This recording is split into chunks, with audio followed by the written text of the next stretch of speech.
En tant qu'ambassadrice de Christ, mesdames et messieurs, nous nous permettons avec la grande équipe d'État Grandeur d'entrer encore dans vos maisons en vous présentant ce nouveau numéro d'État Grandeur. C'est avec un homme de Dieu que vous connaissez, qu'on a eu déjà à recevoir et il revient parce que le Seigneur veut encore l'utiliser aujourd'hui pour nous bénir.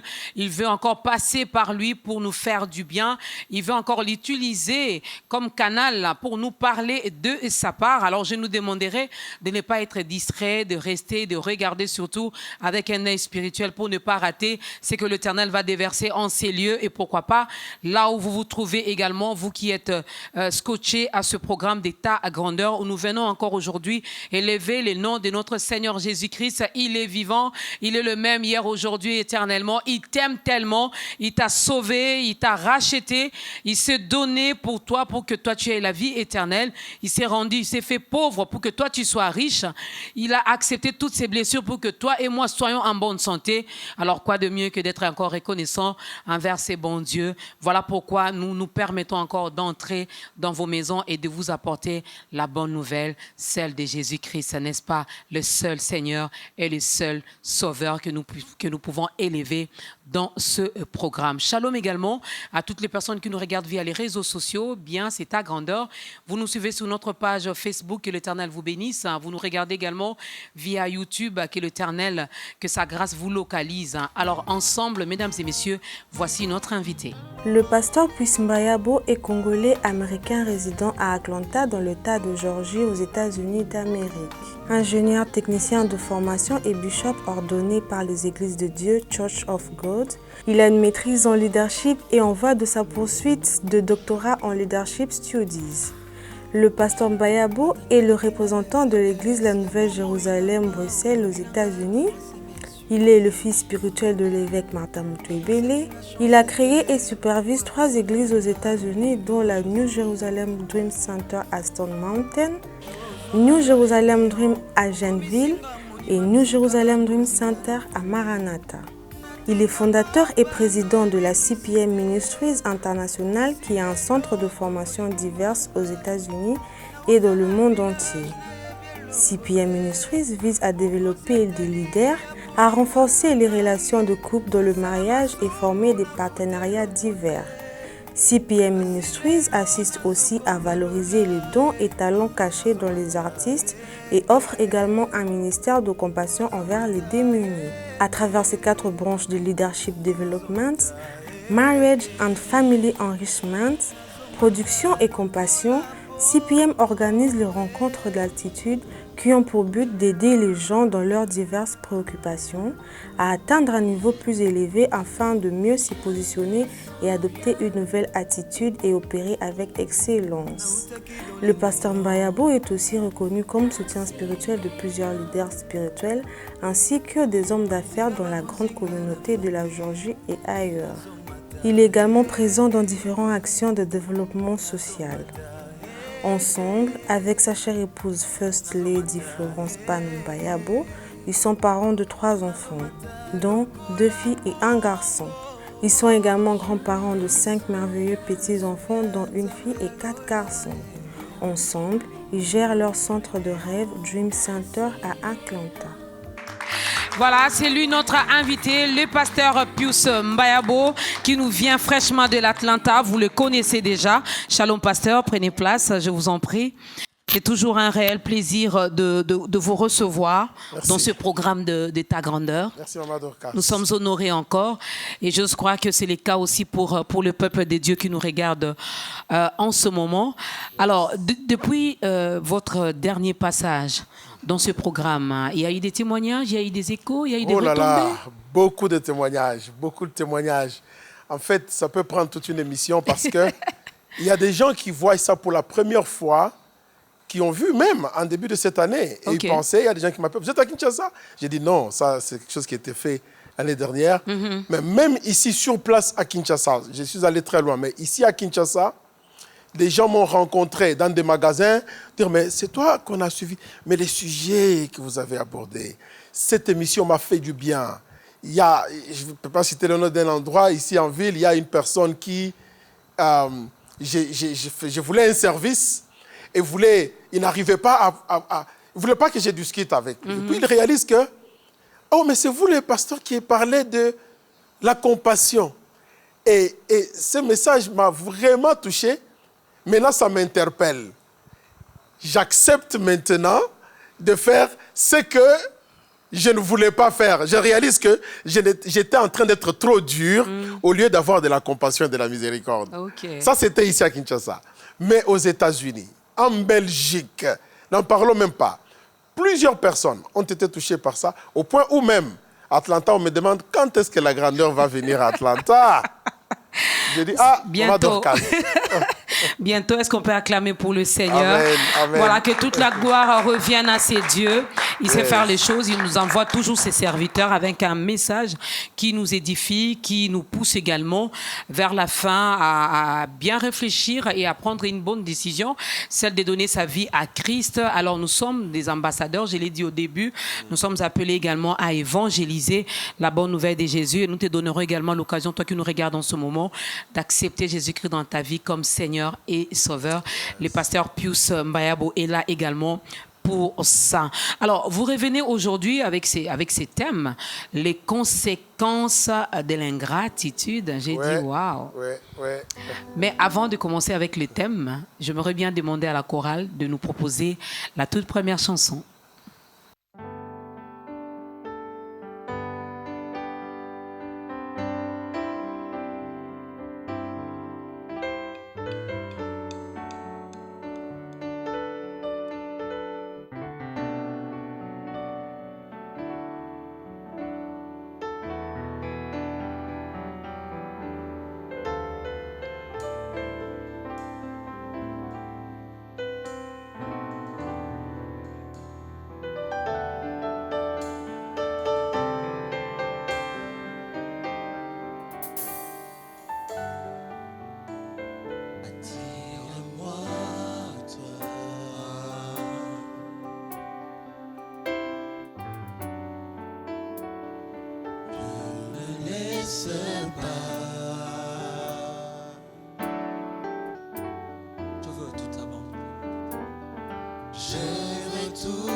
Je ne veux que toi.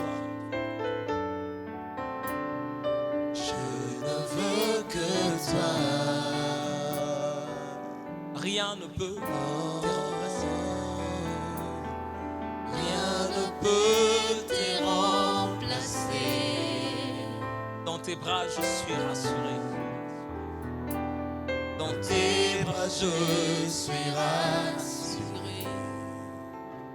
Montre-moi la voie. Montre-moi la voie qui me ramène à toi.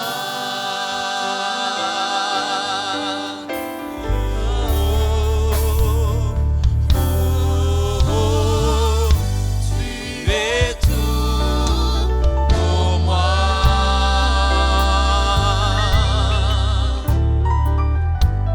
Sans toi, je ne vais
rien ne peut te remplacer. Rien ne peut te remplacer. Dans tes bras, je suis rassuré. Montre-moi la voie, montre-moi la voie. Qui me ramène, alléluia, à toi. Oh,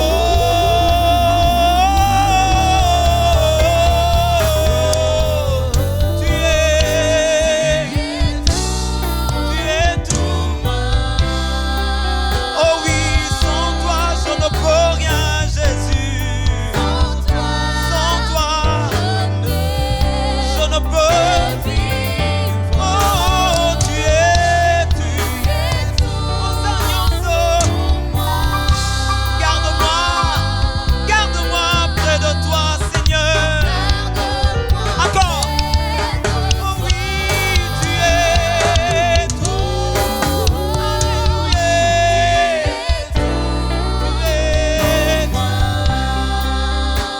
Oh oui, sans toi je ne peux rien. Sans toi, Seigneur, tu es tout pour moi.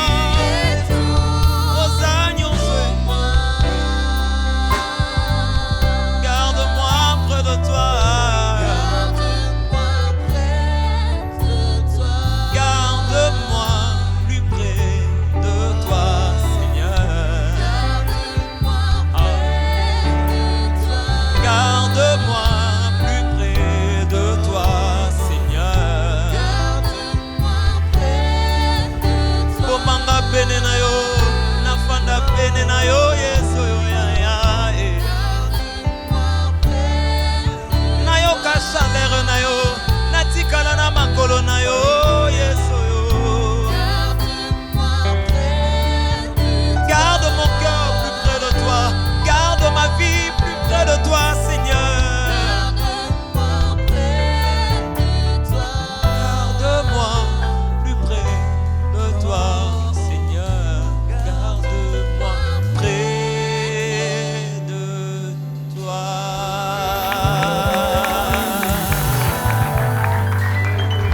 Eh oui, tu es tout pour nous, Seigneur. Garde-nous près de toi. Nous voulons demeurer dans ta présence. Nous voulons demeurer près de toi, car nous avons compris que nous dépendons totalement de toi. Tu es notre essentiel. Voilà pourquoi, dans ce programme encore aujourd'hui, nous voulons bien parler de ta part. Alors, mesdames et messieurs, c'est votre émission Ta Grandeur, un nouveau numéro bien sûr, avec l'homme de Dieu, le pasteur Pius Mbayabo, qui vient de très loin, de l'Atlanta. Donc il est venu, alors il est à Kinshasa, il a dit non. Il doit encore nous bénir, il doit encore bénir le peuple de Dieu. Avec ce thème, les conséquences de l'ingratitude. Oui. Pasteur Pius, de la compassion à l'ingratitude. Les conséquences de l'ingratitude. Nous tirons en fait ce thème du livre de Proverbes, au chapitre 17, le verset 13. Et j'aimerais quand même le lire parce que j'aimerais qu'on saisisse directement de ce verset où nous allons aller. Et je voudrais lire 2 ou 3 différentes versions de la Bible pour donner une bonne compréhension. Dans la version de la Nouvelle Bible Ségon, le verset 13 de ce texte nous dit « C'est lui qui rend le mal pour le bien, le mal ne s'éloignera pas de sa maison. Je vais répéter, c'est lui qui rend le mal pour le bien, le mal ne s'éloignera pas de sa maison. Dans la version, la Bible en français courant le lit de cette manière. Le malheur ne quitte pas la maison de l'homme qui rend le mal pour le bien. Et très rapidement, une autre version, c'est la Bible du Semeur. La Bible du Semeur nous dit de cette manière. Si quelqu'un rend le mal pour le bien, c'est-à-dire lorsqu'on le fait le bien, lui il fait le mal, le malheur ne quittera plus sa demeure. Ici, on utilise le terme « ne quittera plus ». C'est-à-dire que le malheur arrivera, et quand ce malheur arrive, il ne quittera plus, tout simplement à cause de l'ingratitude. Alors, comment vous expliquez ce mot, l'ingratitude, qui est donc l'opposé même de la gratitude? Oui. Je pense que pour mieux comprendre, et effectivement, Maman Dorcas, pour mieux comprendre c'est quoi l'ingratitude, comprenons d'abord c'est quoi la gratitude. La gratitude est définie clairement de cette manière, comme étant la reconnaissance d'un bienfait. La reconnaissance d'un service reçu. C'est ça la gratitude. Lorsque un bienfait, vous recevez un bienfait, vous êtes reconnaissant, c'est la gratitude. Lorsque vous recevez un service, vous êtes reconnaissant, c'est la gratitude. Eh bien, l'inverse, c'est de ne pas reconnaître les bienfaits, de ne pas reconnaître un service reçu. Alors, vous savez, peuple de Dieu, c'est là où se trouvent les plus grands problèmes. Beaucoup de gens, aujourd'hui, oublient d'où ils sont venus. Ils oublient qui ont été sur leur parcours, au point où même, il y a des gens qui vivent d'une manière où vous penserez qu'ils sont des self-made.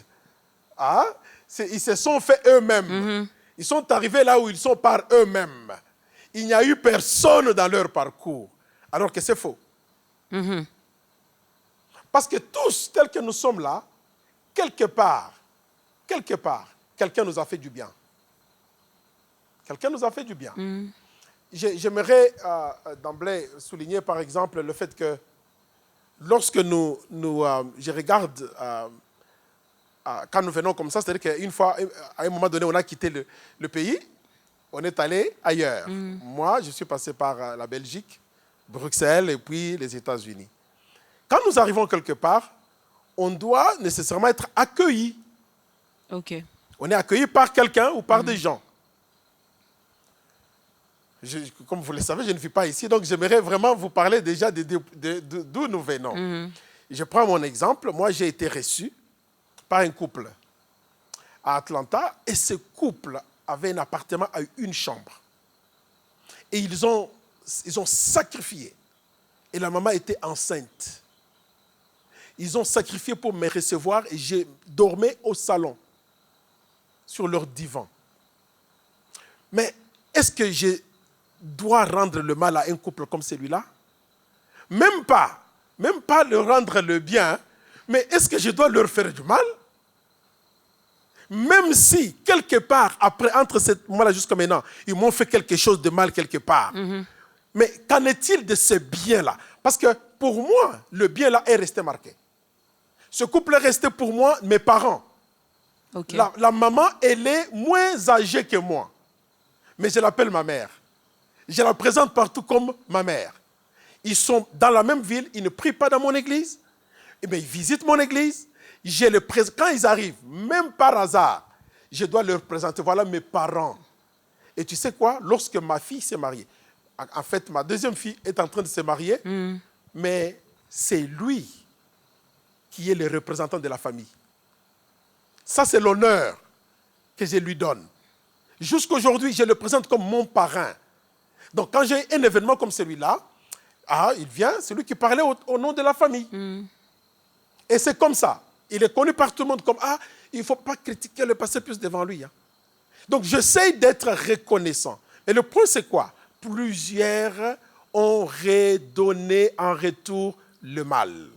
Cette reconnaissance, c'est fini ou se termine par un merci où je peux être reconnaissante par rapport à un bienfait venant du pasteur Pius. Et puis, voilà, je reconnais, mais je ne dis pas merci, je ne dis pas un mot. Mais comment tu reconnais? Je m'étais... Si tu ne dis pas un mot, comment on exprime alors la reconnaissance? Si. Et notre point, en fait, en ces jours, ne se situe même pas dans le fait de reconnaître. Ça se situe plutôt par le fait que Pasteur Pius t'a fait ce bien. Et un jour, qu'est-ce que tu fais? C'est de gifler le Pasteur Pius. C'est de les tabasser. C'est de les mettre par pied, marcher dessus. C'est ça, l'ingratitude dont nous parlons ici est dans le sens de lorsque vous avez reçu un bien. Pourquoi peut-être ne rien faire? Mieux vaut encore ne rien faire que de faire le mal. La Bible est très sérieuse à ce point. Donc, moi j'étais en train de m'imaginer un peu, non, pas d'imaginer, mais de réfléchir et de raisonner en me disant, il y a plus ou moins 4 possibilités. Je te fais du bien, tu me donnes en retour le bien. Je te fais le bien, tu me donnes en retour le mal. Ou je te fais du mal, tu me redonnes en retour le mal. Le bien. Ou je te fais du mal, tu me donnes en retour le bien. Donc, il n'y a que 4 possibilités. Mais le danger se situe sur la deuxième possibilité. Plus dangereux que les 3 autres. Où je te fais le bien et toi, tu me redonnes en retour le mal. Cette ingratitude dont nous parlons, c'est par rapport, c'est envers Dieu, c'est envers les hommes, c'est envers nos parents, c'est envers nos connaissances. Ah, voilà. Maintenant, nous entrons déjà dans le vif de notre sujet. Lorsque j'analyse ce thème, je l'étudie moi-même, je commence d'abord, je suis vraiment je suis un homme de famille. Moi, c'est la famille d'abord. Je commence d'abord dans la maison. Il est vrai qu'il y a des enfants qui ont oublié que leurs parents les ont fait du bien quelque part dans leur vie.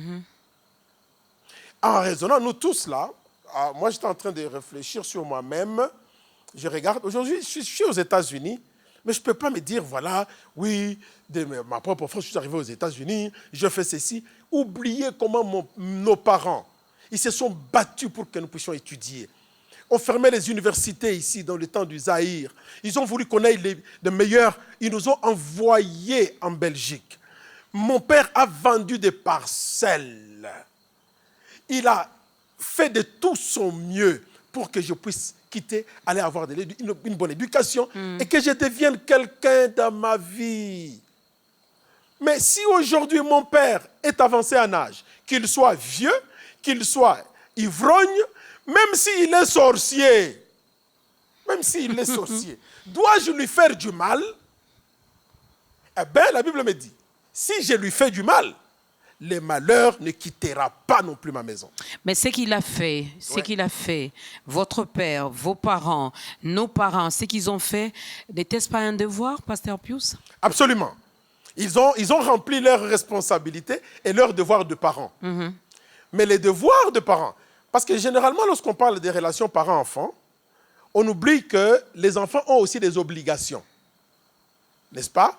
On regarde les responsabilités et les obligations des parents, mais on oublie les responsabilités et les obligations des enfants. Les enfants ne sont pas obligés de faire du bien ou de faire... Mais la seule chose que la Bible nous dit, et aux enfants, et aux parents, et aux pasteurs, et aux bandimi, c'est de ne pas faire du mal en retour. On ne parle même pas du fait que les enfants doivent faire du bien, ça ce n'est pas la question qui est sur table. Ou que les enfants n'ont rien fait, ce n'est pas la question. Une famille serait encore plus heureuse pour n'avoir rien fait que de faire du mal. Nous sommes en train de pingler sur le fait des enfants qui font le mal. C'est-à-dire, un parent t'a fait du bien, en retour, tu vas commencer à le faire souffrir. Parce qu'il y a des enfants qui font souffrir leurs parents. Je vais prendre un exemple. Nous sommes en Afrique, nous sommes en République démocratique du Congo. D'accord. Peut-être qu'à Atlanta, ça se passe autrement. Oui. Alors, ils ont fait ce qu'ils ont fait. Ils m'ont envoyé dans des bonnes écoles. Ils m'ont nourri, ils m'ont vêtu. Ils ont pris soin de moi quand j'étais malade. Mais voilà que j'apprends que ce qui m'arrive maintenant, ce que je suis en train de vivre maintenant, les difficultés que je vis maintenant, c'est mon père ou c'est ma mère, bon, c'est l'un d'eux ou c'est les deux qui sont à la base de ça. Je fais quoi? Et tu es un chrétien ou un non-chrétien? Je parle de chrétiens. Nous parlons aux chrétiens. savez, une On fois... t'a même montré des preuves. D'accord. Que tu es marié, ça fait 6 ans, tu n'as pas encore d'enfant. Ouais. Voilà ta maman, ce qu'elle a fait. Vous savez, un jour, dans ma maison, on a eu fait un débat, pas un débat, mais une conversation avec mon épouse, où on se disait, si un membre de famille venait ici, il vient, nous l'hébergeons chez nous. Et puis, vous commencez à avoir des problèmes incroyables, et vous découvrez que c'est cette personne, elle est sorcière. Elle est quoi? Et nous faisons quoi? Oui, nous échangeons entre nous. L'un dit, je ne dis pas qui, hein, l'un de nous dit, je fous dehors. L'autre dit, sors de ma maison. Et ceci. Et après réflexion, on se dit, mais nous oublions qui nous sommes. Nous sommes le premier à déclarer que celui qui est à moi, il est plus fort que celui qui est dans le monde. Amen. Nous sommes le premier à déclarer que, Christ est en moi, c'est l'espérance de la gloire. Je suis ceci, je suis cela. Mais où est partie cette force de chrétien? Alors nous nous demandons, est-ce que nous sommes des chrétiens réels ou bien nous sommes de ceux-là qui, quand un bruit se passe comme ça, là, nous pensons que ce sont les démons et on est prêt à fuir.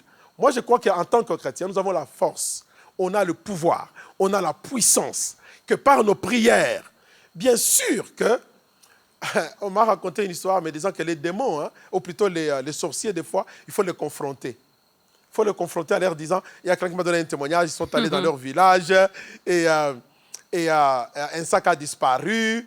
Et puis, quelqu'un s'est levé, il a dit, nous n'allons pas traverser cette... Si le sac-là ne sort pas aujourd'hui, la personne qui a pris ce sac, le sang de Jésus va descendre, il va le brûler. Il a seulement déclaré, il y avait un sorcier qui avait fait disparaître un sac. Tout d'un coup, le sac apparaît. Des fois, nous avons peur des sorciers, pendant qu'eux, ils ont peur de nous. C'est ça les problèmes que nous avons des fois en tant que chrétiens. Il y a tellement de messages qui s'annoncent, des choses qui se disent. Nous pensons que les sorciers vont me tuer. Le problème m'arrive. Non, Maman Dorcas, je m'arrête. Je réalise que le problème est réel et que voilà la source. Mais je sais aussi, cette source peut être puissante, mais le Dieu que je sers, il est tout puissant. Amen. Je vais confronter la situation et je vais prier. Moi, je crois à la prière parce que la prière marche. J'ai déjà vu des situations changer en un clin d'œil. J'ai déjà vu des gens fuir eux-mêmes. Tout simplement parce qu'ils ont été spirituellement dévoilés. Eh bien, lorsque je réalise que mes parents sont à la source de ceci et que moi, je suis chrétien, je vais d'abord prier le Seigneur pour avoir la sagesse et la direction de comment leur parler. Je ne peux pas importuner mon père parce que j'ai découvert qu'il est... Pourquoi? Parce qu'une malédiction peut me suivre. Je respecte encore mon père parce qu'il est mon père. Il m'a amené dans ce monde, et c'est ça que je dis à mes enfants, je vous ai amené dans ce monde, vous devez me respecter. Je le respecte, et il y a une bénédiction attachée à cela, maman. Et une fois, on parlera de la bénédiction parentale, si Dieu le permet. Et, on parlera de comment est-ce que, par le canal des parents, les enfants peuvent hériter une vie bénie. Eh bien, on ne peut pas oublier cela. Nous respectons les parents, nous prions et nous les confrontons avec la puissance du Saint-Esprit. Honore ton père et ta mère afin que tu vives longtemps. That's C'est la parole right. de Dieu Right. qui les dit. Alors, nous allons honorer, mais en tant qu'homme. Ouais. Hein, c'est plus maman Dorcas, mais c'est papa Dorcas. Alors, je sais que ma mère ne supporte pas trop ma femme. Ma mère et ma femme, les courants ne passent pas très, très, très bien. Mais je la garde quand même loin de mon couple, de mon mariage. Est-ce que c'est de l'ingratitude, Pasteur Pius? Maman Dorcas, j'ai dit à Maman Florence, Maman Dorcas, j'aime ces questions. Donc, prochainement, je vais commencer à t'envoyer mes prédications avant de les prêcher. Comme ça, tu m'envoies des questions fortes là pour que je puisse bien étudier encore les sujets. Ça, c'est une très, très, très, très bonne chose. Vous savez, je suis en train de réaliser que beaucoup de chrétiens n'ont pas acquis la maturité spirituelle. Beaucoup, malheureusement. Vous pouvez vous imaginer qu'on est dans l'église depuis 10 ans, 15 ans, 20 ans. Je disais dans une assemblée que nous ne réalisons pas l'impact des enseignements que nous recevons tous les jours. Quelqu'un va à l'école, maman. Pendant 5 ans, 6 ans, il apprend le droit et il devient avocat. Une autre va aller apprendre, je ne sais pas si c'est 8 ans, 12 ans, et il devient médecin. Mais nous faisons 15 ans en train d'apprendre la parole. Nous devenons quoi? Nous devenons quoi? Plusieurs sont encore dans un niveau où les choses de Dieu sont encore vraiment en l'air. Il suffit d'un petit problème qui vient, on se lamente, on commence à vouloir prendre des solutions païennes, on cherche des solutions qui n'ont rien à voir avec Dieu, on cherche des shortcuts. Shortcuts, c'est des raccourcis. On cherche des raccourcis pour pouvoir avoir la solution. On veut même aider Dieu. On veut aider Dieu, mais la solution est là. Avec Dieu, tout est possible, maman. Amen. Tout est possible. Vous avez cité un verset très fort avant que je ne le cite. Honore ton père et ta mère. Et tu vivras très longtemps. Là, ce verset ne dit pas honore-le lorsque il y a une bonne relation entre. Honore-le lorsqu'ils te font du bien. Honore-le lorsque... Non, honore-le. Donc, je parlerai à ma femme, je parlerai à ma mère. Je dirais à ma mère, c'est moi qui ai épousé cette femme. Parce que des fois, on n'arrive pas à se parler ouvertement, dire des choses clairement. Ah, mon père n'y est plus, mais quand mon père est venu aux États-Unis, je l'ai fait venir plus de 2 fois aux États-Unis avant sa mort. Et nous, on a grandi d'une manière un peu compliquée. Hein? Je n'ai pas le temps de parler de ça. On n'avait jamais l'opportunité de parler à nos parents de certaines choses. Alors, vous savez que je me suis permis à poser des questions que je n'avais jamais posées. Je lui ai dit, papa, il faut comprendre, parce que mes enfants me demandent la même chose. J'ai dit, papa, pourquoi tu avais épousé plusieurs femmes? Il s'est fâché, maman. Il s'est fâché. Mais tu sais que 2 jours après sa colère, il est revenu à la conversation. Ok. Il est revenu à la conversation. Mais il a commencé en me disant, toi, mon fils, tu oses me demander à moi. Moi, je lui ai dit, non, papa, parce que regarde le problème que tu as aujourd'hui. Regarde les choses qu'il y a. Je lui ai fait voir le bienfait. Je lui ai même dit, regarde les gens de ta génération. Ils meurent, ils n'ont pas de testament, ils ont des désordres dans les trucs. Mais tu sais quoi, maman? Il avait bien écouté tout ce que je lui disais. Mon père est revenu au pays, il a écrit un testament. Et à sa mort, on n'a pas eu les mêmes choses que tout ce que les gens... Mais parce que j'ai osé lui parler, eh bien, je parlerai à ma mère. Je vais lui expliquer, je lui montrerai la Bible. Je prierai et mon Dieu agira. Amen. Moi, je crois que la prière marche, maman. La prière marche. Nous nous éloignons souvent de ça parce que nous voulons des raccourcis. Des chemins, des solutions rapides. Oh, faites seulement ceci. Et faites cela. Oui, il y a des moments où il faut séparer. Hein.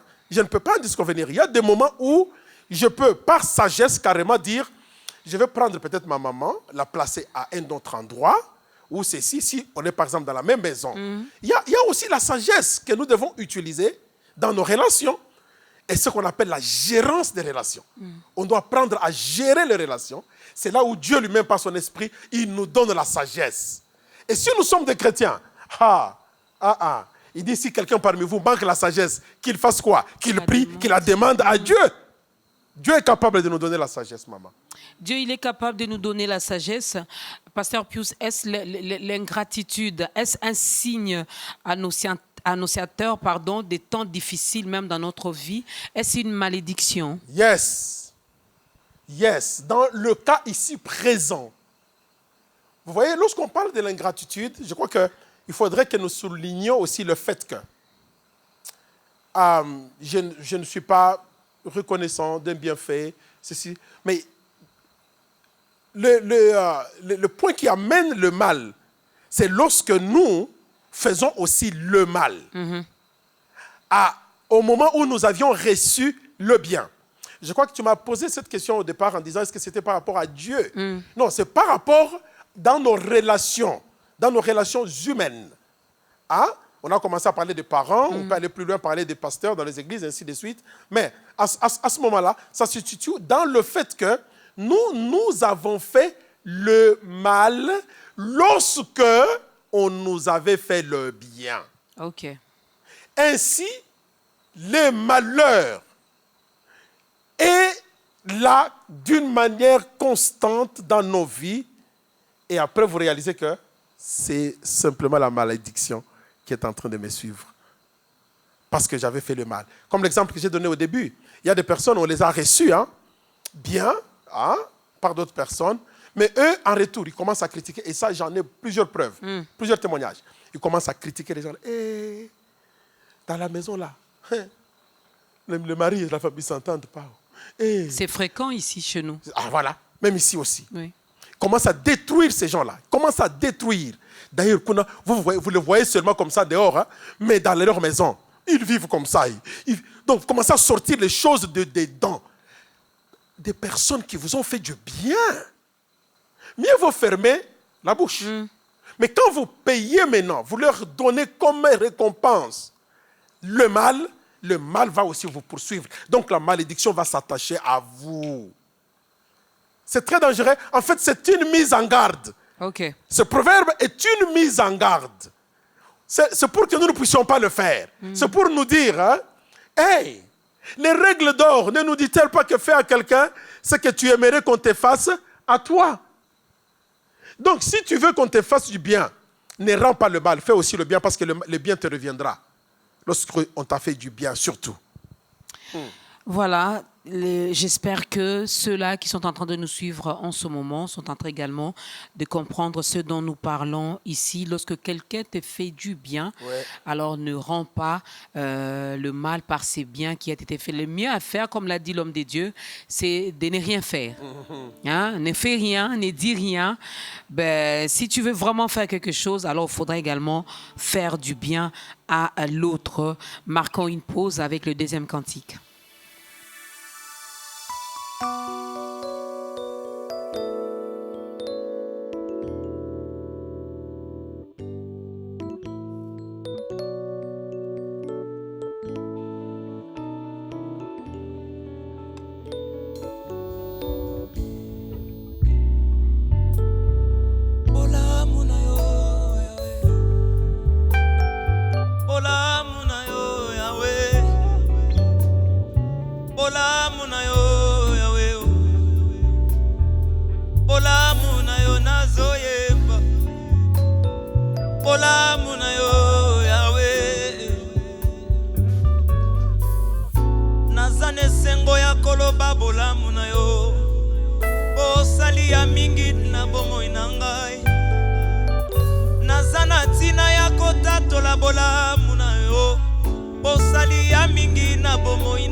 Oza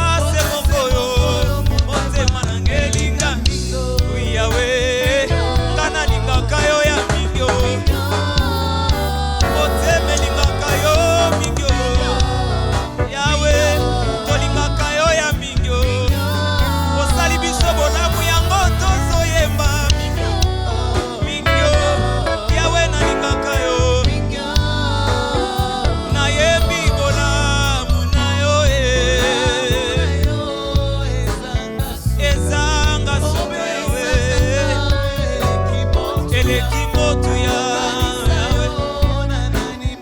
Ozase mongoyo tikanga na ye babolamu na yo ezanga suka Yawe eleki mbongwe ozase mongoyo Yawe Yawe tolingaka yo mingi yo pe olingaka ngai Yawe nga nalingaka yo ya mingi nabetelo maboko mpo nalingaka yo mingi Yawe nalingaka yo mingi natombola yo nalingaka yo mingi Yawe Yawe Yawe Hallelujah bolamu na yo ezanga suka opisaka nga oyo eleki motu ya nakokanisa yo na nani mosusu ozase moko yo motema nanga elingaka mingi Yawe Hallelujah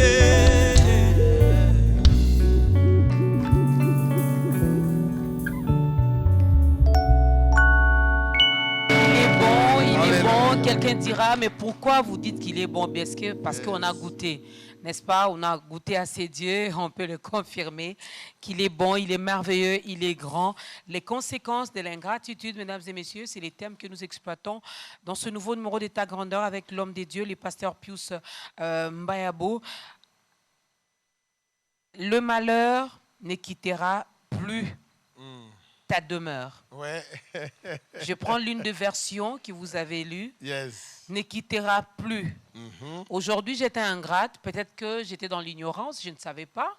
J'ai rendu le mal pour le bien que quelqu'un m'avait fait autrefois. Mais voilà que les difficultés ne me quitteront plus. Voilà que la malédiction reste attachée. Mais maintenant, si je me repens, je me repens, je demande pardon. Car la Bible dit que le malheur ne quittera plus. Quand il dit plus, donc c'est plus. Ouais. Même si je me repens, c'est fini. Donc, Bon, là, nous risquons d'entrer dans la théologie maintenant. Une chose est certaine, hein, le Dieu que nous servons, c'est un Dieu de miséricorde et de compassion. Il est riche en bonté, il est lent à la colère, c'est un Dieu d'amour. Dieu ne rejette jamais ceux qui reviennent à lui. Mais il y a une chose, hein, quand on est chrétien, on a quelque chose de très fort. Maman Dorcas, j'aimerais nous proposer en ce moment et à tous nos téléspectateurs 2 exemples de la Bible avec 2 hommes de Dieu qui ont connu exactement ce que nous... Je peux dire David a connu cette expérience dans son église. Okay? Et il écrit ceci. Je voudrais lire ces longs passages des psaumes 109, le verset 4 jusqu'au verset 13. David dit ceci. Il m'entoure de paroles haineuses, je lis dans la version de la Nouvelle Bible Zégon, et ils me font la guerre sans raison. Bien que je les aime, ils s'opposent à moi. Moi, j'ai recours à la prière.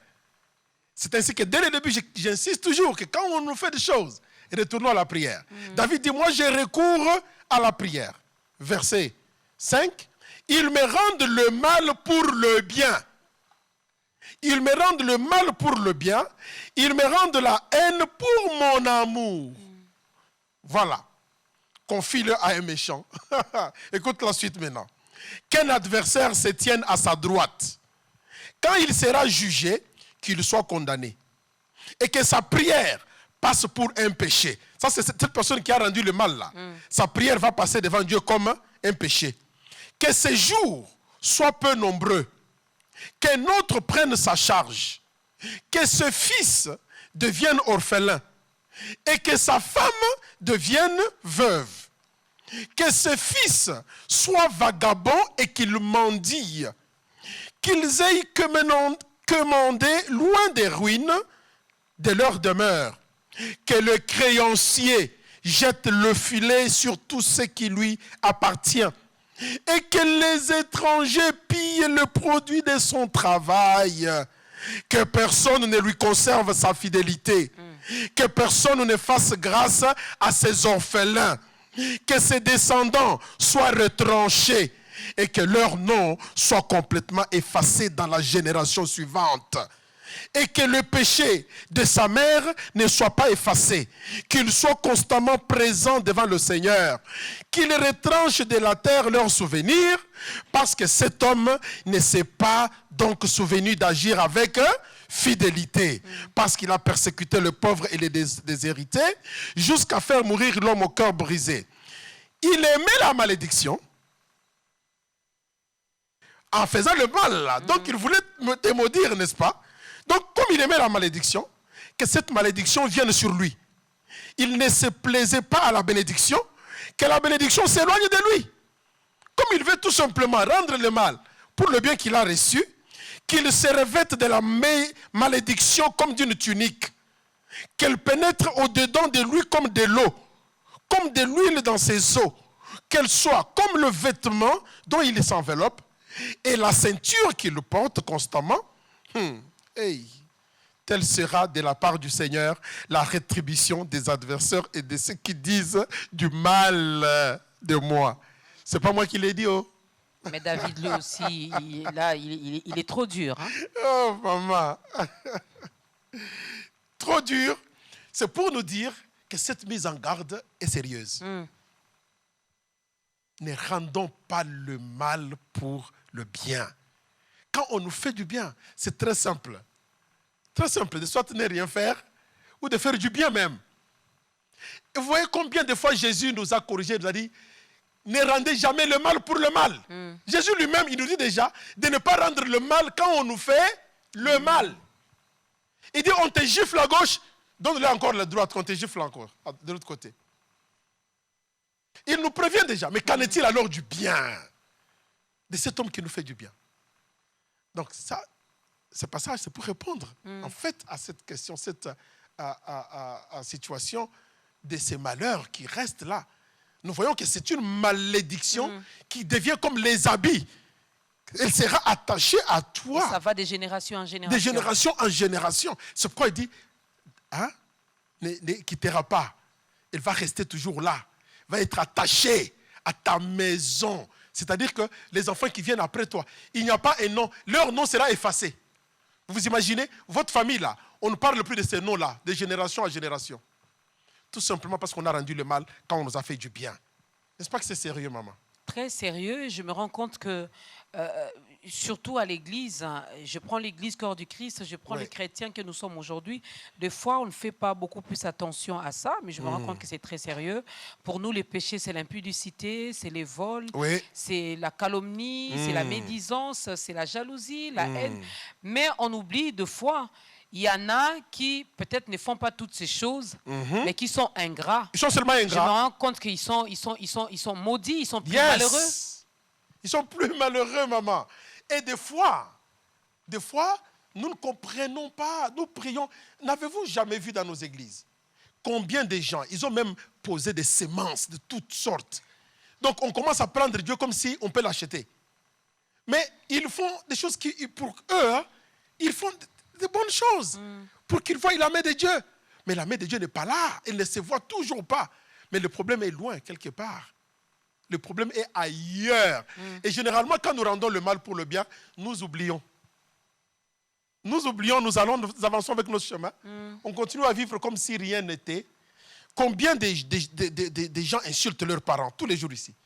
Ils maltraitent leurs parents. Combien insultent les pasteurs? Il y en a même qui ont nié leurs parents. Ils nient leurs parents. Ils ont honte de leurs parents. Ils ont honte de leurs parents.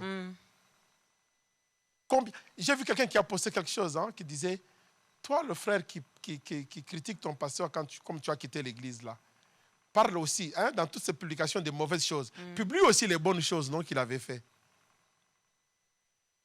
Parce que quelque part, on t'a quand même fait aussi du bien, non?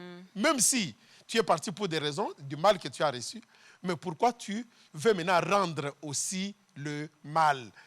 Notre point est là. Je ne fais que revenir sur ça. Pourquoi tu dois rendre le mal? C'est comme si le salaire que tu me donnes, c'est le mal. Vous serez d'accord avec moi, j'espère que les téléspectateurs aussi. Des fois, on oublie rapidement les bienfaits, Mais c'est le mal qui retient, qui reste même, qui Yes. demeure dans notre mémoire, dans notre esprit. Oui, il est vrai. Ça, c'est vrai. Je suis d'accord avec vous. Souvent, le mal reste dans notre esprit. Mais non. Je dirais, si on était dans un débat ou quoi, là, on dirait, alors comment aborder ça? Quoi faire? Comment faire? Comment agir? Parce que ce que nous disons là, c'est le reflet naturel. C'est ça le reflet naturel. Mais l'homme que nous sommes, l'homme spirituel que nous ne sommes plus dirigés par la chair. OK. Parce que nous ne sommes plus des êtres charnels, nous sommes des êtres spirituels. Donc le spirituel doit prendre le devant du naturel. Le reflet naturel est là. Il y a beaucoup de choses dont le reflet naturel, comme on parlait d'ici, quand j'étais gifle, le reflet naturel était giflé aussi. C'est ça le reflet naturel. On peut aller parcourir plusieurs choses où nous avons un reflet naturel. Quand on fait ça, tu as tendance à faire telle chose. Mais maman, frères et sœurs, à cause de l'excellence de la connaissance du Christ, il y a un comportement que nous adoptons qui va au-delà de naturel, qui va au-delà de notre... moi, je suis toujours comme ça. Donc, tu es encore charnel. Il est temps de sortir du charnel, d'être des êtres spirituels. C'est pourquoi je disais tantôt que beaucoup de gens dans nos églises n'ont pas la maturité spirituelle. Et l'apôtre Paul condamne, il dit, jusqu'à maintenant, après toutes ces années, vous ne pouvez pas supporter la nourriture solide. Vous êtes encore de bébés. Vous voulez qu'on vous donne le lait. Alors que vous devriez être de ceux-là qui enseignaient aux autres. C'est là que se situe le plus grand défi que nous avons en tant que chrétiens. Si l'Église pouvait grandir, si les chrétiens pouvaient grandir, maman, il y a des choses, nous n'allons plus le voir autour de nous au milieu des chrétiens. Dieu me fait du bien, suis obligé de revenir vers lui. Je me réfère également de l'histoire, je suis dans Luc chapitre 17, avec les 10 lépreux. Oui. Voilà, il y a un seul, un étranger d'ailleurs, qui est revenu à Jésus pour lui dire merci. Sommes-nous obligés de revenir tout le temps à Dieu pour lui dire merci? Est-ce qu'il en a besoin?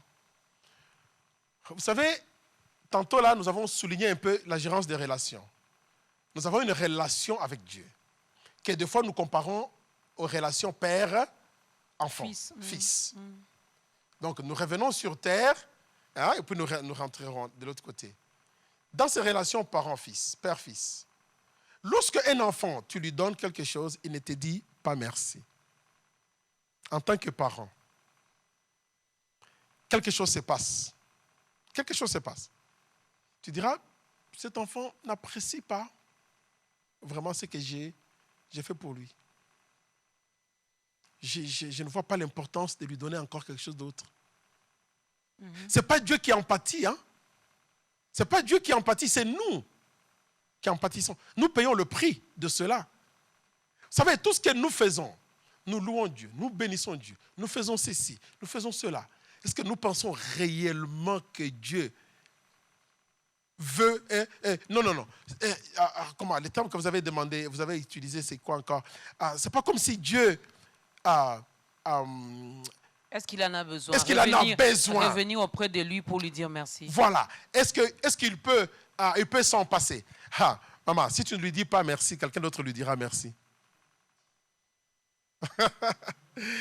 Il a dit, si vous ne me louez pas, je susciterai même le pierre pour me louer. C'est vous qui avez besoin de moi, en fait. La prière, des fois, j'ai défini la prière comme étant une dépendance de Dieu. Quand je prie, je témoigne que je dépends de Dieu. Sans toi, Seigneur, je ne peux pas. Sans toi, Seigneur, je dépends donc de ces dieux. Vous savez, il y a des années, quand je venais ici, moi j'ai une très grande famille, quand je venais ici à Kinshasa, j'amenais toujours une valise à côté pour la famille. Des choses, des cadeaux et tout. Maman, il y a un voyage, je suis venu. J'avais des choses presque pour tout le monde. Et il y a une de mes petites sœurs qui m'a souligné que j'ai une des nièces qui n'était pas dans la liste des choses. On a trouvé quelque chose pour elle, on lui a aussi, on a distribué. Quand je suis rentré à la maison familiale, une rencontre avec tout le monde, arrivé là-bas, personne ne m'a dit merci, sauf cette nièce-là. qui n'était pas dans la liste, qui a reçu aussi par provision. Hein? C'est la seule qui m'a dit merci. Et les mamans, bien sûr, parce on a des mamans, les mamans ont dit merci. Tout le reste des gens, maman, ça m'a fait quand même mal. Parce que les gens ne savent pas qu'est-ce que tu as pu traverser pour faire le petit cadeau là. Même si ça n'a pas de valeur, juste un petit merci. Alors ces jours-là, je les ai dit ceci. Désormais, de tous les voyages que moi je viendrai ici à Kinshasa, vous ne verrez pas une valise, même un petit rien qui est apporté à qui que ce soit. Et c'est resté comme ça. Maintenant là, j'amène quelque chose pour quelqu'un qui a demandé. Si un frère, une sœur m'a appelé, papa, j'ai besoin de telle chose. Oui. Si j'ai les moyens, je réponds aux besoins. Mais de moi-même maintenant, m'élever seulement, amener toute une valise pour dire, voilà, ça c'est pour toi, Joseph, Jean, Jacques, Israël, Jacob. Et no way. C'est fini. Imaginons-nous maintenant avec Dieu, qui est tout le temps. Il commence même par nous donner le souffle de vie chaque matin quand on se réveille. Et nous ne voulons pas lui dire merci. D'ailleurs, notre vie devrait être une vie de reconnaissance. Tous les jours, on devrait être en train de dire, oh, merci Seigneur. Parce qu'il y a même des méchants qui disent merci à Dieu. Même les païens, des gens qui ne connaissent pas Dieu, ils reconnaissent quand même qu'il y a un Dieu quelque part. Il suffit de quelque chose. Regarde, hein, on a parlé tantôt de l'instinct là. Il y a des gens qui ils ne connaissent pas Dieu, mais quand quelque chose de bien leur arrive, ils disent merci au bon Dieu. Mais à combien plus forte raison nous, ces enfants? Ben, nous sommes habitués. Oui, hein, il devient notre grand-père alors. Voilà.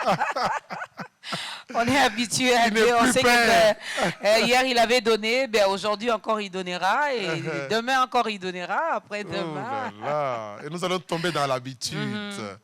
J'ai un deuxième passage, deuxième exemple. C'est le prophète Jérémie. Le prophète Jérémie a rencontré des situations sérieuses d'ingratitude parmi le peuple, parmi les membres de son église aussi. Et il va se plaindre auprès de Dieu. En d'autres termes, il est allé prier. Quand on fait du mal, les gens vont aller prier sur nous. C'est très, très, très, très fort. Jérémie 18. Jérémie 18, le verset 20. Nous gardons la même version donc, de la Bible, Nouvelle Bible Ségon, plutôt. Nous lisons le verset 20. Nous lisons verset 18, plutôt verset 20, chapitre 18, verset 20. Rendra-t-on le mal pour le bien? La question est posée. Rendra-t-on le mal pour le bien? Car ils ont creusé une fosse pour m'ôter la vie.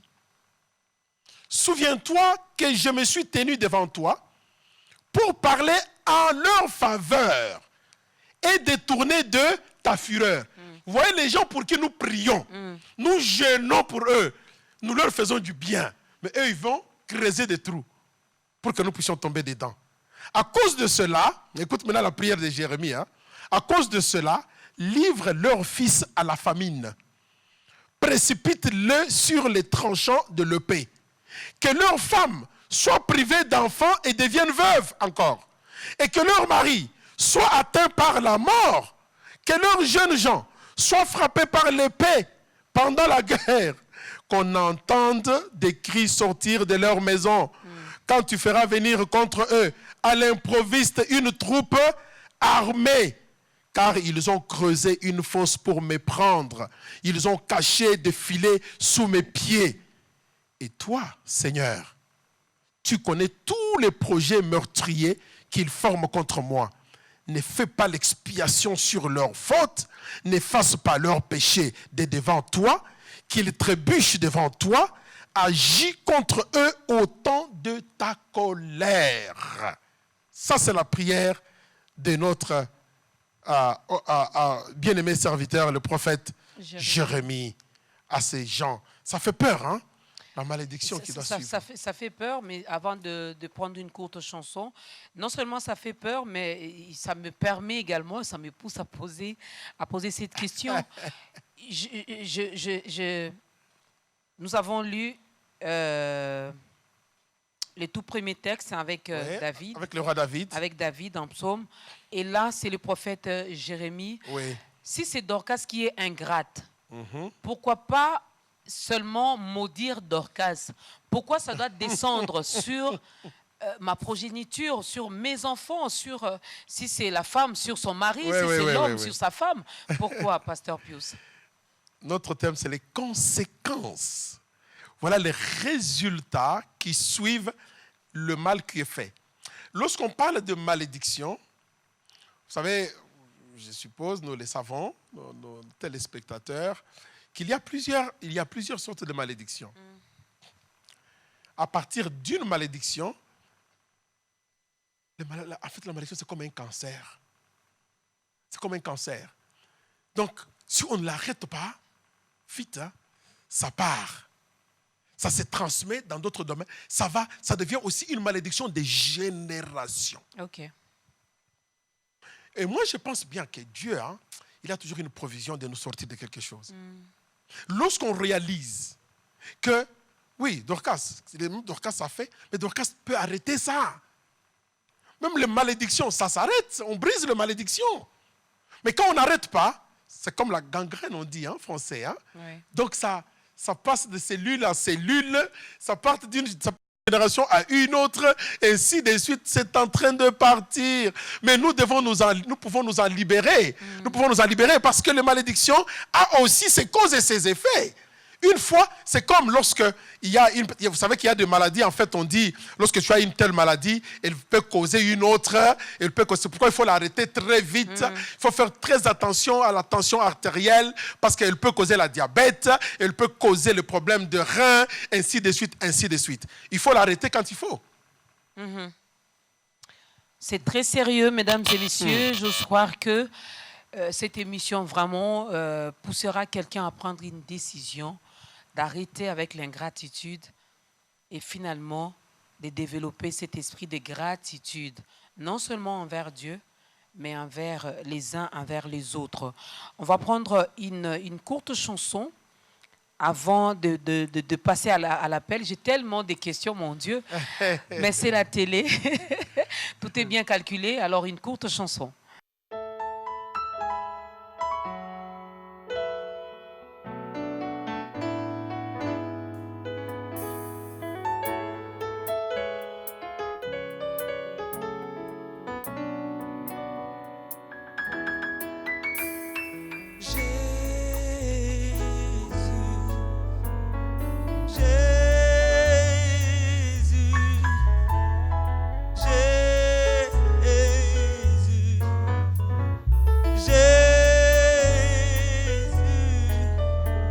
À la croix, il a pris ma place.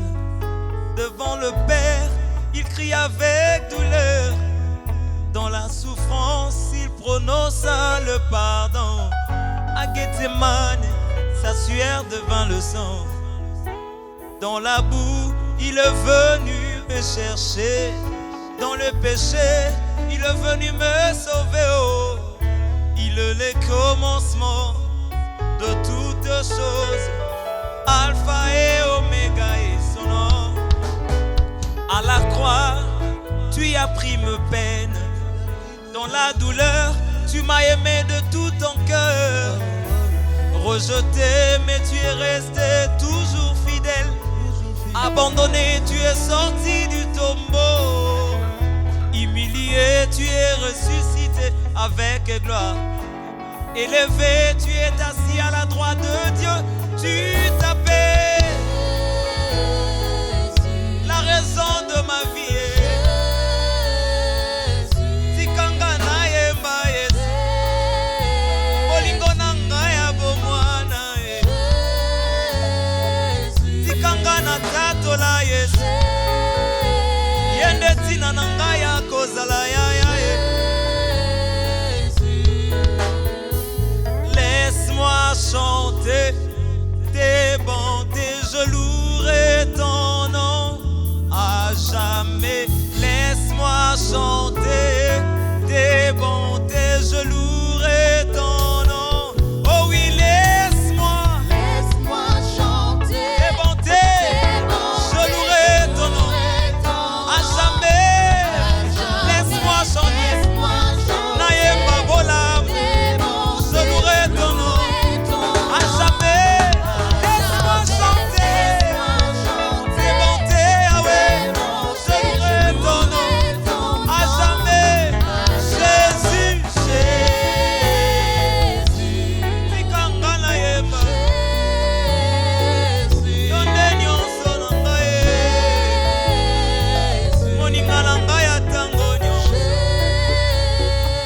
nabengaka yo papa na tina nayebi bisika ozwanga mpe ozomema ngai nakoma mpe moto atina na miso ya bato mpo lokota bomoi na ngai. Oh oui Jésus, Jésus,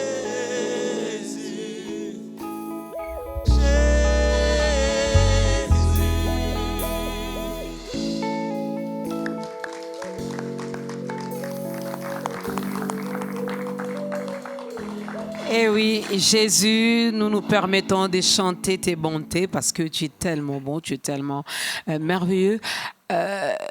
Donnons d'abord l'occasion à cette personne de donner également sa vie à Christ avant de poser deux petites questions qui me dérangent un tout petit peu. Alors, il y a quelqu'un qui veut également donner sa vie à Christ et il y a quelqu'un qui veut également revenir finalement sur la bonne voie. La personne a compris qu'elle a été ingrate, elle n'a pas été reconnaissante, elle veut également revenir sur le bon chemin, elle veut également redonner encore sa vie à Christ, le recevoir, l'accepter comme Seigneur et Sauveur. Pasteur Pius, si vous pouvez regarder votre caméra et aider cette personne via une courte prière. Vous savez, le Dieu que nous servons, c'est un Dieu tellement bon.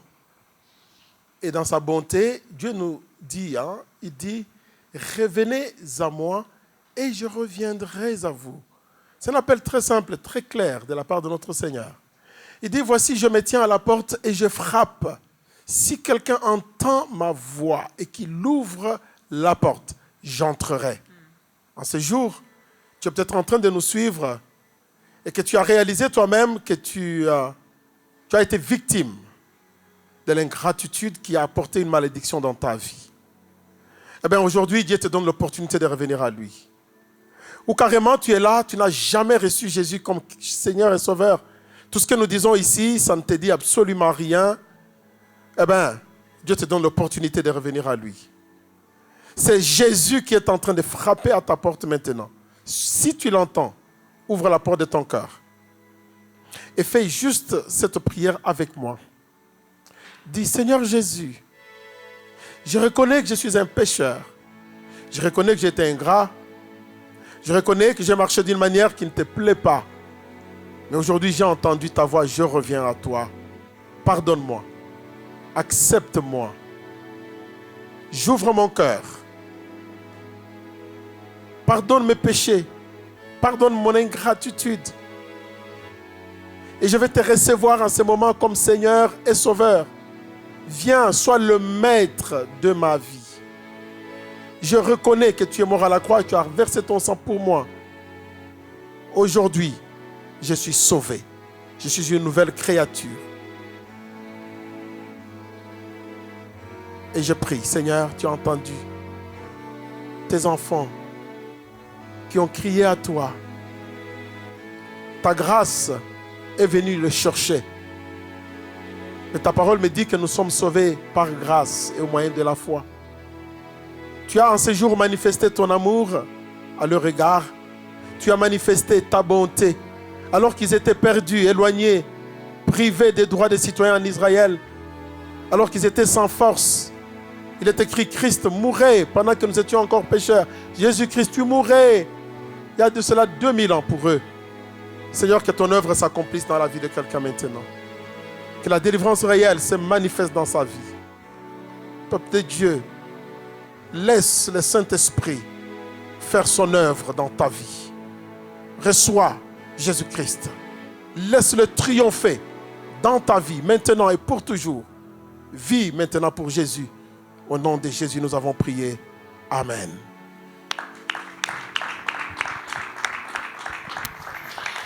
Amen. Bienvenue Amen. dans la grande famille des enfants de Dieu. Bienvenue. Alors, nourris-toi également bien. Prends bien soin de toi, spirituellement aussi. Donc, regarde à côté de toi s'il y a une église où on confesse Jésus-Christ comme Seigneur et Sauveur. Eh bien, tu peux bien y aller parce que tu dois également avoir une église locale où tu dois bien te nourrir parce qu'il ne suffit pas seulement de le recevoir, d'entrer dans cette grande famille, mais il faut bien manger, il faut croître aussi. C'est que nous avons fait aujourd'hui dans ce programme, tu es appelé à le faire aussi. Nous sommes appelés tous à aller et de faire de toutes les nations les disciples de Jésus. Donc aujourd'hui, tu es son disciple, gagne également les âmes. Alors tu as pris une bonne décision. Si tu n'as pas une église d'attache, tu nous suis, tu es à Atlanta. Tu es, je ne sais pas moi, aux États-Unis, tu es quelque part. On a reçu les pasteurs, les hommes de Dieu venant de partout. Il y a notre numéro qui est affiché. On pourra toutefois vous orienter vers les hommes de Dieu pour votre croissance. Alors, pasteur, on a parlé de ces fidèles qui a quitté l'Église, qui est allé commencer également un ministère quelque part, mais qui continue à dire le mal de ce pasteur qui autrefois l'avait encadré, l'avait hébergé, avait pris soin de lui. Mais il y a aussi de certains bergers, de certains pasteurs, de certains hommes de Dieu qui oublient également le bienfait de leurs fidèles. Absolument. Vous savez, avec Dieu, hein, c'est pas comme dans un gouvernement terrestre de certains pays dans le monde où il y a une classe dont la loi ne s'applique pas à eux et d'autres classes où la loi s'applique à eux. Avec Dieu, les instructions divines s'appliquent à tout le monde. Ça s'applique aux pasteurs, ça s'applique aux chrétiens fidèles de l'Église. Les pasteurs doivent aussi être fidèles dans l'obéissance des instructions de Dieu. Je venais de tenir une formation ce samedi, ici, là, des serviteurs de Dieu et des pasteurs. Et le thème, en fait, que j'ai abordé dans cette formation, c'était l'éthique ministérielle. Et là, nous avons parlé de la conduite des serviteurs. J'ai même souligné le fait que beaucoup de pasteurs ne savent même pas dire merci. Les serviteurs de Dieu ne disent pas merci. Est-ce qu'on est exempté de cela? Non, ça fait partie de l'éthique ministérielle. Nous devons être des personnes reconnaissantes. Quand on nous fait du bien, nous devons dire merci. Nous devons rendre aussi le bien. Nous devons faire le bien au lieu de faire le mal. Donc, cette mise en garde, maman, elle s'applique à tout le monde, que ce soit aux chrétiens ou les serviteurs de Dieu. Voilà, le message est passé, donc c'est très sérieux. Notre texte de base, c'est donc Proverbes chapitre 17, le verset 13, mais l'homme de Dieu a également donné d'autres passages. Apprenons à dire merci. C'est vraiment, vraiment sérieux et parmi les conséquences, celle qui fait vraiment peur, c'est cette malédiction qui va demeurer dans notre maison, qui va demeurer dans notre famille, qui va demeurer et cela va de génération en génération. Alors, toi qui nous as suivis aujourd'hui, le message est passé, tu as compris, prends une décision. Apprenons à dire merci. C'est un petit mot, mais des fois nous les négligeons, des fois nous disons, bon, le pasteur Pius a fait, suis-je obligé de lui dire merci? Mais pose-toi aussi la question, ce qu'il a fait, était-il obligé de le faire? Vraiment. Alors s'il l'a fait, c'est par amour, c'est par considération, c'est par passion. Alors il faudra rendre également l'ascenseur. Alors, homme de Dieu, on arrive vraiment à la fin. Vous êtes encore à Kinshasa pour combien de temps? Est-ce qu'il y a un programme? Vous nous invitez quand à Atlanta? L'invitation est là et cette fois-ci, c'est filmé, donc c'est publié.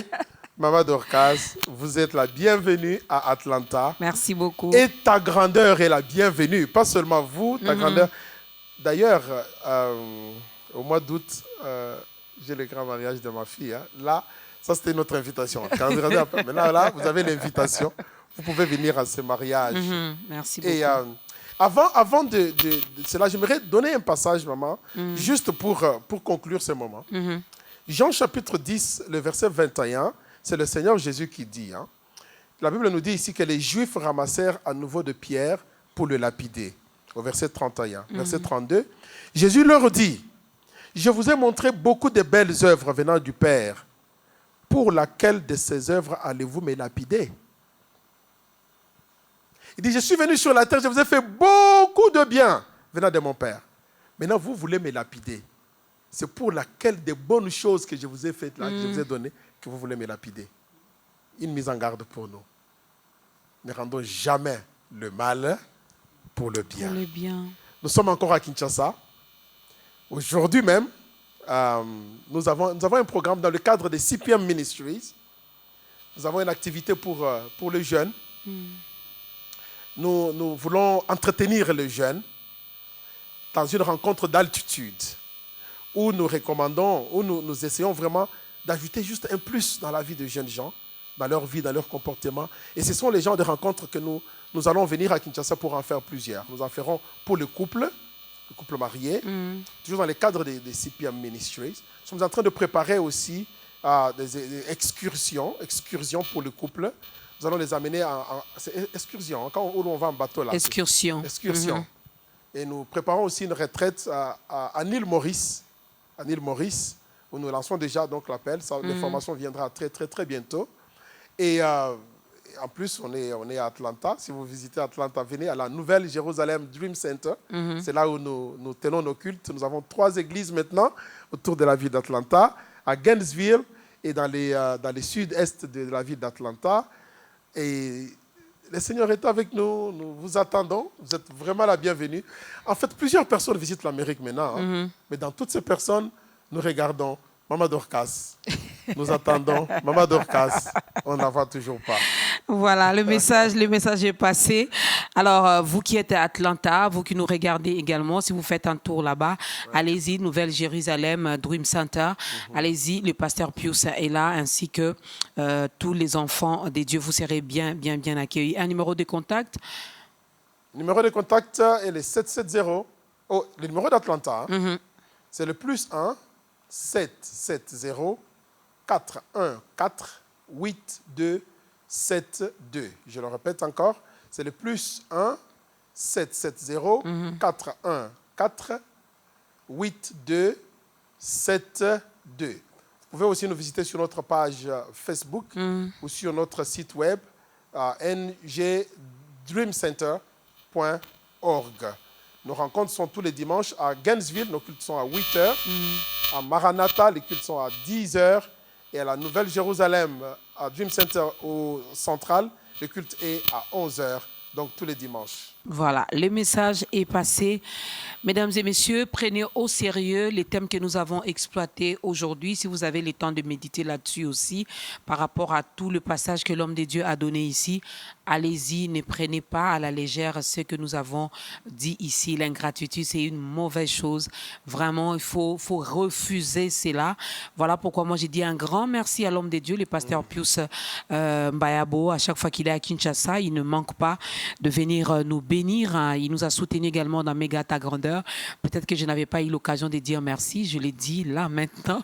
Merci beaucoup, pasteur Pius Mbayabo. Merci bonne fête, également. En fait, hein? Moi aussi, je n'ai jamais... Non, je l'ai dit par écrit.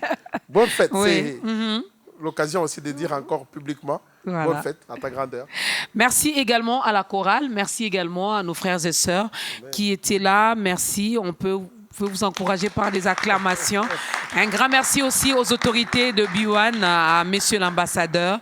Merci à la grande équipe d'État Grandeur, aux caméramens, aux photographes, aux preneurs de son, aux maquilleuses, à toute la grande équipe, parce que des fois, les gens ne voient que Maman Dorcas, mais derrière Maman Dorcas, c'est toute une grande équipe et les gens travaillent avec amour parce que ce sont aussi des enfants de Dieu. Ils ont compris que ce qu'ils font, c'est pour la gloire de notre Seigneur. Un grand merci aussi à toi qui nous as suivis avec beaucoup d'attention.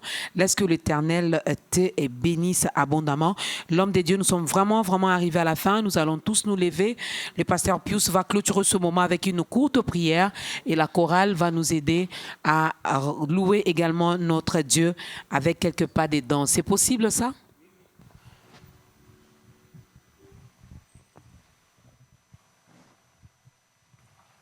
Nous allons prier. Seigneur, nous avons commencé avec toi et nous terminons avec toi. Nous te bénissons et nous te rendons grâce. Surtout, merci pour ceux qui ont été touchés par ce moment de partage. Merci pour les âmes qui sont sauvées, dont leurs noms sont inscrits dans les livres des cieux.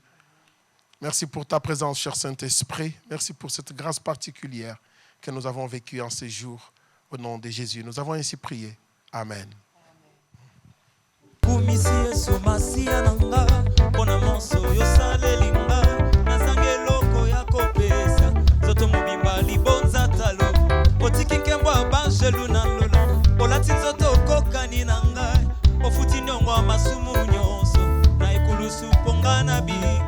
osala nyonso nga nakoma ya yo osombanga na makila na yo tosekwe elongo yo netolanga isika yo vaninga mpe na vanda nakumisi masi ya mokonzi na nga mpona moso yo salelinga nazangi eloko ya kopesa nzoto mobimba libonza talo otikike bwa banjelu na lola olati nzoto kokani na nga ofuti nyonga masumu nyonso na ekulusu mponga na bika osala nyonso nga nakoma ya yo osombanga na makila na yo tosekwe elongo yo netolanga isika yo vaninga mpe na vanda yango nayemba kembozane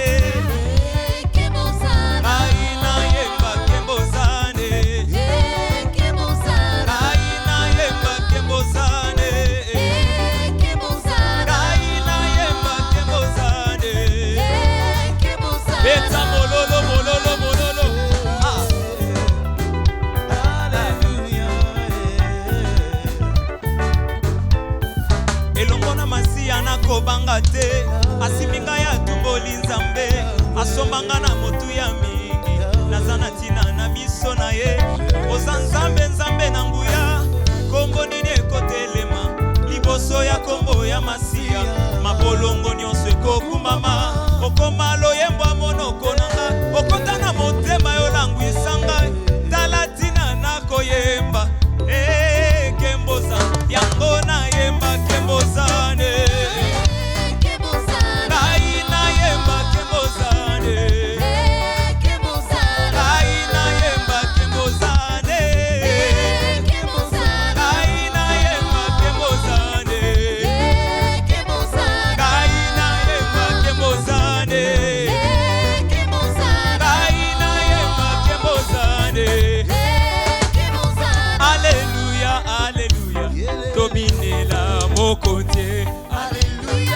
Est-ce qu'on peut bouger? On y va.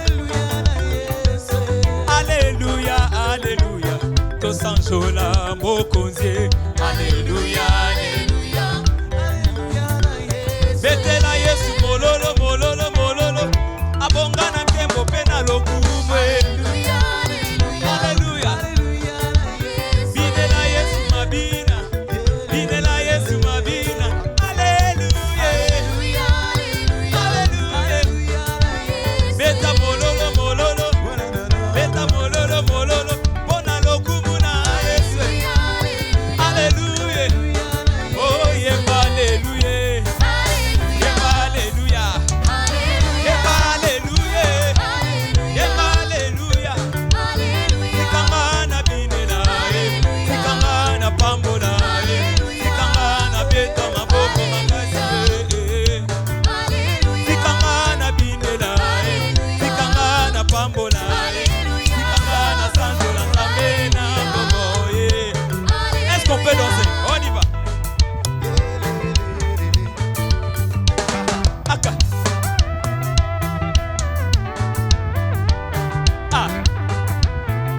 Est-ce qu'on peut bouger pour Jésus? On y va.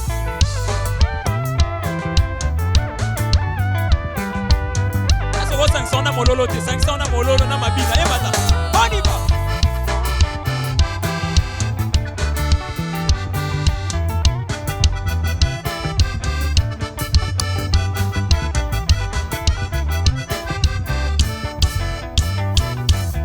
Obinaka wapie, obinaka wapie, obinaka wapie, obinaka wapie, obinaka wapie, obinaka wapie, obinaka wapie, obinaka wa. Totomboli nyoka mota koyo, likolo mabota nyonso, tika Yesu atomba. Oh tika